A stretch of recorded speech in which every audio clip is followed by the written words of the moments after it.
Oui, bonjour à tous, bienvenue à mon premier vidéo, ma première capsule historique en fait, là, qui vient s'ajouter à mon projet Kickstarter. Euh, le but de cette capsule-là, en fait, ça va être de faire une introduction aux études que je fais en ce moment. Mon livre sur lequel je vais plancher là, lors de mon voyage d'études en Europe, bien, ça va être à la fois mon mémoire et un livre grand public. Le grand public va s'appeler Apothéose et damnation au temps des Césars. Eh bien, l'apothéose, c'est relativement simple. L'apothéose, c'est lorsque un César meurt, puis lors des funérailles, on incinérait à l'époque. Lors des funérailles, bien, un membre de l'Assemblée des nobles ben, prétend ou voit, pour vrai, de ses yeux vus, l'âme du défunt mais s'élever vers le ciel. Ce qui garantit au défunt de se faire nommer le divin, papa, à la suite là, d'une telle élévation, d'une telle apothéose. Euh, c'est ce qui est arrivé à Jules César d'ailleurs. Pendant ses funérailles, pendant l'incinération, bien, un membre du Sénat aurait juré avoir vu l'âme de Jules César s'élever vers le ciel. Donc, après ce moment-là, on s'est référé à Jules César comme étant le divin Jules. Quoique de son vivant, il n'aurait peut-être pas eu ça, mais bon, c'est pas comme ça que ça marchait. Mon mémoire va s'intéresser davantage à la condamnation de la mémoire dans les biographies de Suétone. Je vais commencer tout simplement par vous parler des Julio-Claudiens, parce que c'est qui les Julio-Claudiens? Parce que souvent, on confond Jules César avec les autres Césars. Donc, je vais répondre à cette question-là, puis je vais ensuite répondre à l'autre question, qu'est-ce que la damnation de la mémoire, qui est le contraire de l'apothéose, mais en plus compliqué. Puis enfin, c'est qui Suétone? Puis avant de vous présenter les recherches que je fais là, dans le cadre de ma maîtrise en histoire, si par exemple je faisais un sondage, que je demandais aux gens de lever leurs mains s'ils connaissent, disons, l'empereur romain Antonin le Pieux, bien, je ne pense pas qu'il y ait grand monde qui va lever la main. Toutefois, si je demande à quelqu'un au hasard comme ça dans la rue s'il a déjà lu ou vu une bande dessinée d'Astérix, puis je lui demande à cette personne hypothétique c'est qui le chef des Romains, mais je suis à peu près sûr que je vais me faire répondre Gaius Julius César. Et bien, la personne va avoir raison. Eh bien, César, il était impérator, c'est-à-dire il était chef des armées, un chef acclamé à la suite de nombreuses victoires, mais pas empereur, c'est-à-dire maître du monde, comme on l'entend aujourd'hui. Il a été beaucoup de choses. Il était dictateur à vie. Il était pontife Maximus, c'est-à-dire le plus grand des prêtres, on dirait le pape aujourd'hui. Mais jamais empereur de la façon dont nous l'entendons aujourd'hui. Issu d'une longue lignée de nobles, les Julie, les membres de sa famille qui ont survécu à sa mort ont fondé une nouvelle dynastie, les Julio-Claudiens. Vous avez ici un graphique qui couvre un peu la période sur laquelle les Julies ont été très, très présents sur la scène politique romaine.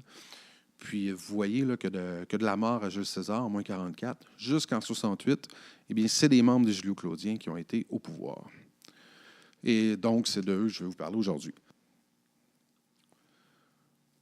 Leur règne, ils ont régné de moins 31 à 68, puis leur règne est particulièrement important parce qu'il coïncide avec celui du passage de la République à l'Empire. Ça peut parfois être mélangeant parce que César il a donné son nom au poste d'empereur. Il a donné son nom à la job, dans le fond. Parce que tous les empereurs qui ont régné, entre moins 30 jusqu'en 476, portaient le nom de César. Par exemple, Gaius Octavius César, son successeur. Notez que le nom de César s'est transformé en titre honorifique, puis a même traversé les limites temporelles et spatiales de l'Empire romain. Les mots tsar, de la royauté russe, ou encore le Kaiser, nom des souverains allemands, trouvent leur origine dans l'appellation César. Si jamais je refaisais un autre petit sondage, comme j'ai fait tout à l'heure dans la rue, puis que je vous demandais qui a déjà entendu parler de Caligula, prince fou, débauché, ou encore de Néron, l'empereur qui rêvait d'être un artiste, eh bien, probablement que quelqu'un me dirait qu'il a déjà vu un film avec un de ces deux méchants-là dedans. Si Caligula et Néron, ça ne vous dit rien, eh bien, je vais me référer à votre mémoire cinématographique Est-ce que quelqu'un a déjà vu le film Gladiateur? Bien, probablement que oui.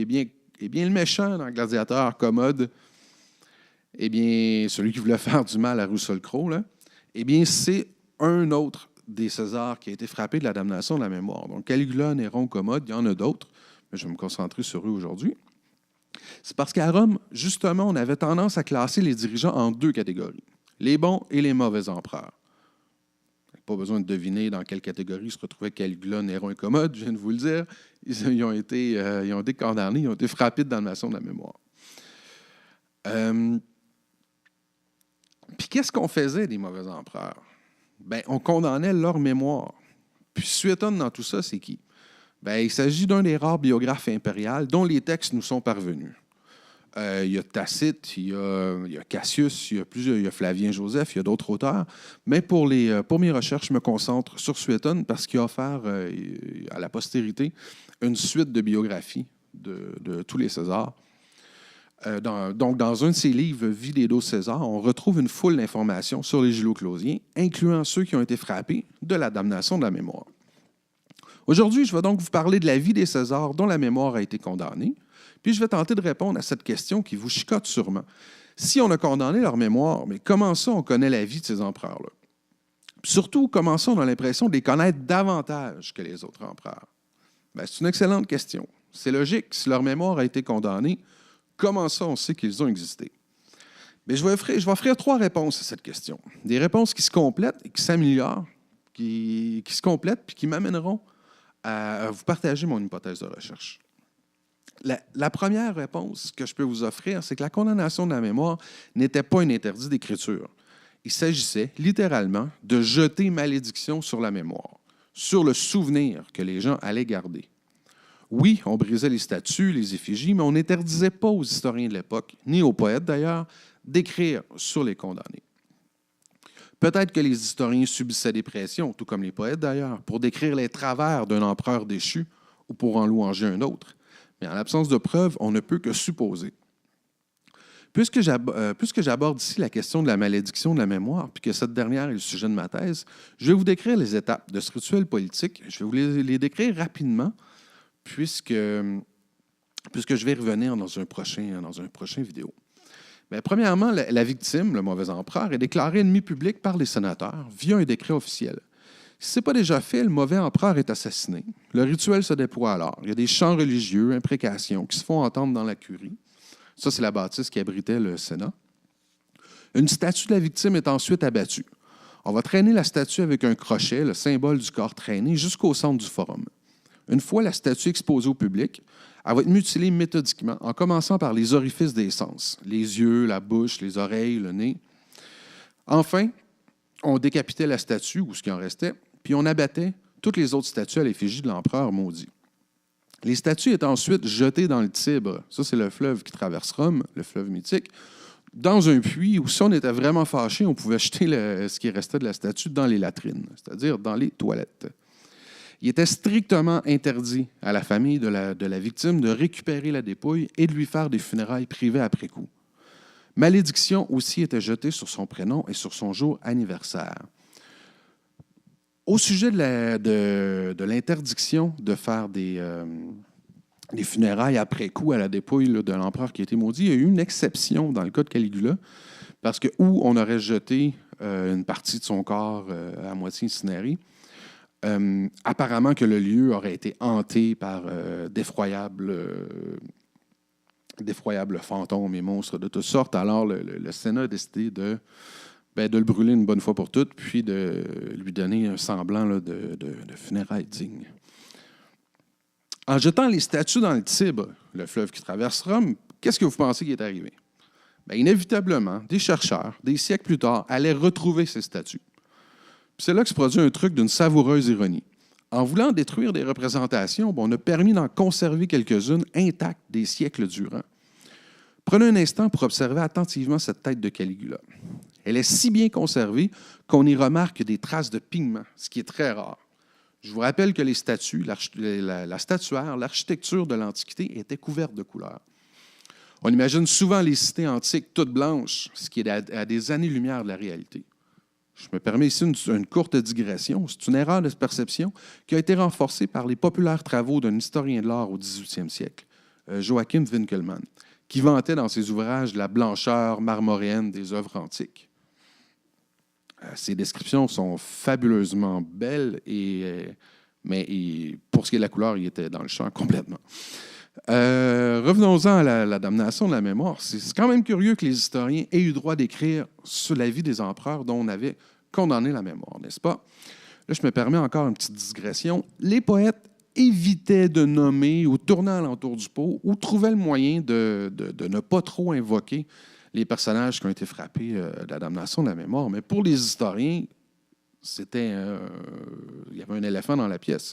Si on écrit des biographies des Césars qui se sont succédés, mais on n'a pas le choix de parler même de ceux dont la mémoire a été maudite. On peut supposer, puis c'est là l'objet de ma thèse, que les historiens de l'Empire, à la fois proches et loin des préoccupations des historiens modernes, ils se posaient la question de l'exemple de la vertu. Leurs écrits devaient non seulement renseigner les générations à venir sur le passé, mais ils avaient aussi le devoir de fournir des exemples à émuler ou à détester.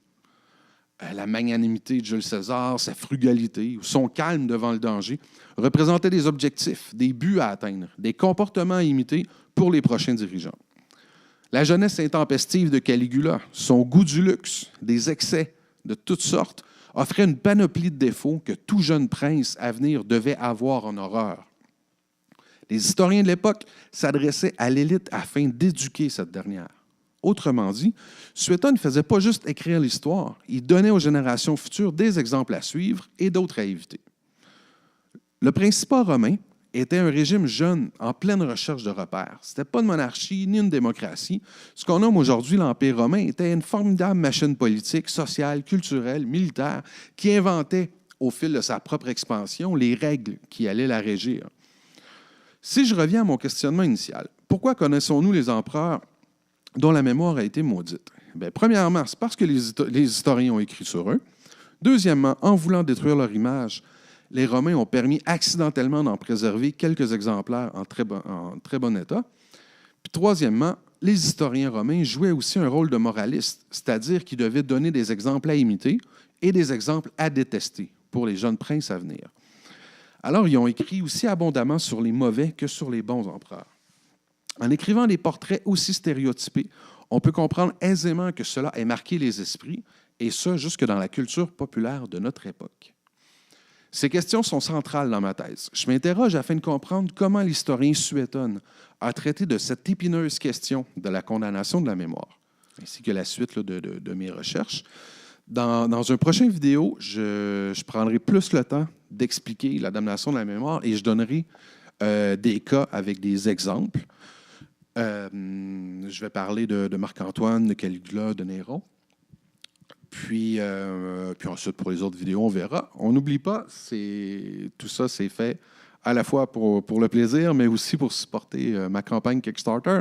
N'oubliez pas de donner ou de préacheter un livre, là, Apothéose et Damnation au temps des Césars. Je vous remercie beaucoup de m'avoir écouté. La vidéo va être à la fois disponible sur Facebook et sur mon channel YouTube. Je vous invite à me poser des questions. Évidemment, ça va me faire plaisir d'y répondre. Je pourrais même, s'il y a un volume de questions assez important, je pourrais ajouter une rubrique questions-réponses ou m'amuser avec ça. Donc, gênez-vous surtout pas, ça me fait plaisir, j'adore ça en parler. Donc, ça va me faire un grand, grand plaisir de répondre à vos questions. Je vous souhaite une bonne fin de journée ou une bonne fin de soirée, peu importe où vous êtes dans le monde. Je vous remercie beaucoup de m'avoir écouté. Au revoir.